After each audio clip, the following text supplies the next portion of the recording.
సమరం health channel ప్రేక్షకులకు స్వాగతం. ఈరోజు మనం కండర గండాలు రాకుండా ఏం చెయ్యాలో తెలుసుకుందాం. 15 ఏళ్లకే పిల్లల్లో కాళ్ళు లాగడం, మెడ నొప్పులు, 50 ఏళ్లు దాటిన మహిళల్లో నడుము నొప్పులు, చేతుల్లో కాళ్ళల్లో బలం లేని పురుషులు ఎందరో. వీటన్నిటికీ ప్రధాన కారణం మన కండరాలను నిర్లక్ష్యం చేయడమే. ఫలితంగా మజిల్ లాస్ను కొని తెచ్చుకుంటున్నాం. కండరాలు ఎంత బాగా ఉంటే మన మోకాళ్ళు కీళ్ళు అంత బలంగా ఉంటాయి. జాయింట్లకు మజిలే సపోర్టింగ్ సిస్టంలా పనిచేస్తుంది. మోకాళ్లపైనున్న మజిల్ బలం తగ్గితే మోకాళ్ల నొప్పులు, అరుగుదల వంటి సమస్యలు వస్తుంటాయి. ఇంతటి కీలకమైన కండరాలను కాపాడుకోవాలి, పెంచుకోవాలి, బలోపేతం చేసుకోవాలి. కానీ శారీరక శ్రమ, కసరత్తు, పోషకాహార లేమి కారణంగా వయసుతో సంబంధం లేకుండా కండరాల సమస్యలు వెంటాడుతున్నాయి. సహజంగా 20 నుండి 30 ఏళ్ల మధ్య కండరాల పెరుగుదల అత్యున్నతంగా ఉంటుంది. 30 ఏళ్ల నుంచి మజిల్ లాస్ మొదలవుతుంది. 30 నుండి 40 10 ఏళ్లలో 3 నుండి 5%, 40 నుండి 50 10 ఏళ్లలో 3 నుండి 8%, 50 ఏళ్ల నుంచి ఏటా 1 నుంచి 2%, 80 ఏళ్ల తర్వాత మజిల్ లాస్ మరీ వేగంగా ఉంటుంది. ఎలాంటి కసరత్తులు చేయకుండా జాగ్రత్తలు పాటించకపోతే 70 ఏళ్లు వచ్చేసరికి 25 నుండి 30% మజిల్ లాస్ అవుతుంది. కండరాల పెరుగుదలను ప్రభావితం చేసే వాటిలో కొన్ని. జెనెటిక్స్. కండరాలను నిర్మించడంలో జెనెటిక్స్ది కీలక పాత్ర. కొంతమందిలో కండరాల పెరుగుదల ఇతరుల కంటే వేగంగా ఉండవచ్చు, మరికొందరిలో నెమ్మదిగా ఉండవచ్చు. వయసు. 30 ఏళ్ల తర్వాత కండర ద్రవ్యరాశి సహజంగా తగ్గుతుంది. వయసు పెరుగుతున్న కొద్దీ సమస్య పెరుగుతుంది. తిరిగి శక్తిని, బలాన్ని పొందడం కష్టమవుతుంది. గాయం. గాయం ప్రభావిత ప్రాంతాన్ని ఎక్కువ కాలం ఉపయోగించకపోతే కండరాల క్షీణతకు దారితీస్తుంది. వ్యాధి. క్యాన్సర్, మూత్రపిండాల వ్యాధి, శ్వాసకోశ వ్యాధులు కండరాల క్షీణతకు కారణమవుతాయి. నిష్క్రియాత్మకత.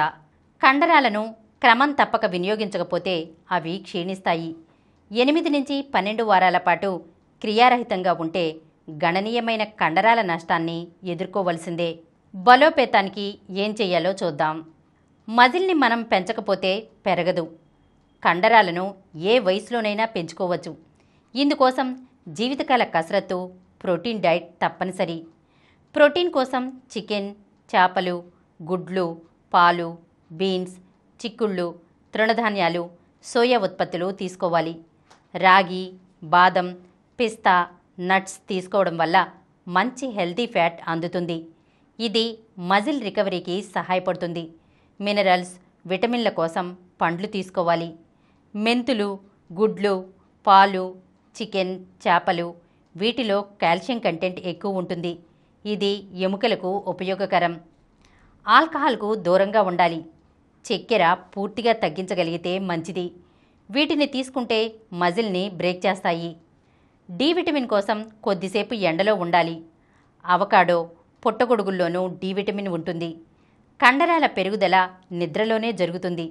నిద్రలో శరీరం కండరాల కణజాలాన్ని మరమ్మత్తు, పునరుత్పత్తి చేస్తుంది.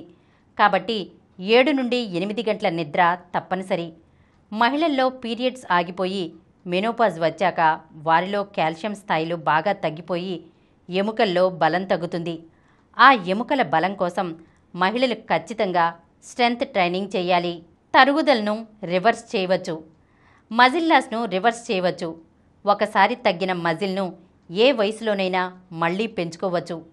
డైట్లో ప్రోటీన్ ఖచ్చితంగా ఉండేలా చూసుకోవాలి. కేజీకి కనీసం 1.2 గ్రాముల ప్రోటీన్ తప్పనిసరి. జిమ్లో బాగా అగ్రెసివ్గా వర్కౌట్లు చేసి హెవీ వెయిట్లు లిఫ్ట్ చేసేవారైతే కేజీకి కనీసం 1.5 నుంచి 1.8 గ్రాముల ప్రోటీన్ తీసుకోవాలి. స్ట్రెంగ్త్ ట్రైనింగ్ తీసుకునే వాళ్ళు రాత్రిళ్ళు ఖచ్చితంగా 7 నుండి 8 గంటలు నిద్రపోవాలి. శిక్షణలో మైక్రోటైర్ అయిన మజిల్ నిద్రలో రిపేర్ అయి తిరిగి పెరుగుతాయి. చివరిగా అది అవసరమైతేనే మెగ్నీషియంతో పాటు డి విటమిన్ను సప్లిమెంట్గా తీసుకోవచ్చు. ఈరోజు మనం కండర గండాలు రాకుండా ఏం చెయ్యాలో తెలుసుకున్నాం కదా. మరొక అంశంతో మళ్ళీ కలుద్దాం.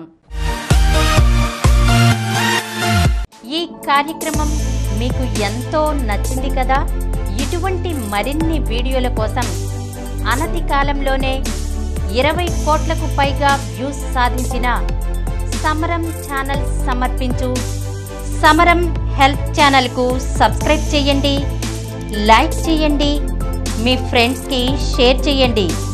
అలాగే ప్రక్కనున్న గంట సింబల్ని ప్రెస్ చేయడం మర్చిపోకండి.